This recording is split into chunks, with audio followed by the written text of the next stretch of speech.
잠시 후 여러분은 프랑스 대혁명 후 권력을 장악하고 온 유럽과 전쟁을 벌인 나폴레옹에 대해 모두 알 수 있습니다. 자, 그럼 로빈의 기록을 시작합니다.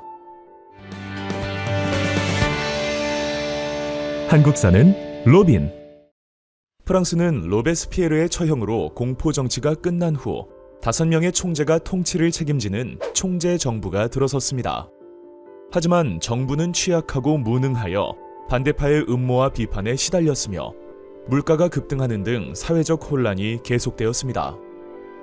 그런 가운데 계속된 전쟁으로 군부의 세력이 커졌고 젊은 장군 나폴레옹은 전쟁에서의 연이은 승리로 주목받기 시작하였습니다.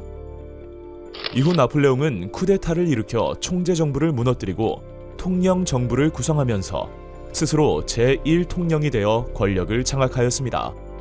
이로써 사실상 프랑스 혁명은 끝을 맺었습니다. 프랑스 혁명은 봉건적 신분제를 타파하고 시민사회와 자본주의의 발전을 위한 토대를 마련한 전형적인 시민혁명이었습니다. 특히 혁명의 이념이 된 자유, 평등, 우애의 정신은 이후 민주주의 발전에 큰 영향을 주었습니다.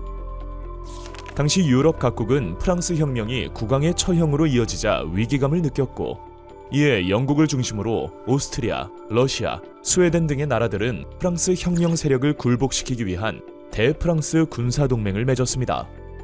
이후 영국이 막강한 해군력을 동원해 프랑스 해상을 봉쇄하는 등 프랑스에 심각한 타격을 끼치자 나폴레옹은 오스트리아를 함락시키며 대프랑스 동맹을 무너뜨렸습니다.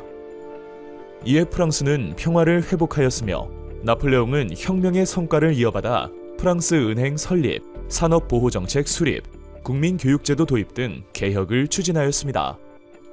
그리고 자유와 평등, 사유재산권 보장, 노동과 계약의 자유 등 새로운 시민사회의 규범을 담은 나폴레옹 법전을 편찬하여 법 앞에 국민의 평등을 보장하였고 이는 유럽 대부분의 지역으로 전파되어 각국의 근대 법전의 기초가 되었습니다.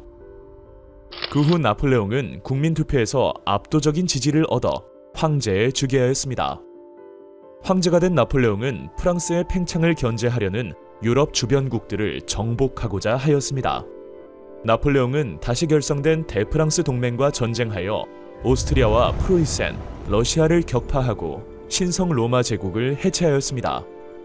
트라팔가르 해전에서 영국에게 패한 나폴레옹은 영국을 굴복시키기 위해 영국과 유럽 대륙의 교역을 금지한 대륙 봉쇄령을 내렸지만 큰 효과를 보지 못하였고 이를 어긴 러시아를 응징하기 위한 모스크바 원정 역시 추위와 굶주림으로 인해 실패로 끝나고 말았습니다.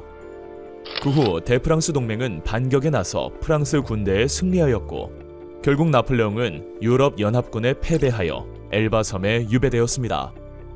나폴레옹은 이듬해인 1815년 3월 다시 파리로 돌아가 황제에 즉위하였으나 워털루 전투에서도 패배하여 세인트 헬레나 섬으로 유배됨으로써 완전히 몰락하고 말았습니다. 나폴레옹이 유럽 각국에 끼친 영향은 매우 컸습니다. 혁명 뒤 집권한 나폴레옹은 프랑스 혁명의 업적을 유지, 계승하는 데 이바지하였을 뿐만 아니라 전쟁 과정을 통하여 전 유럽에 프랑스 혁명의 이념인 자유주의를 확산시켰습니다. 한편 나폴레옹에게 정복당한 독일과 이탈리아 등지에서는 프랑스의 지배에 대항하면서 민족의 단결을 주장하는 민족주의가 발전하기 시작하였습니다.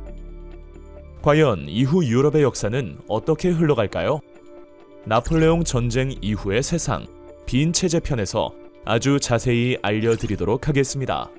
로빈의 역사 기록.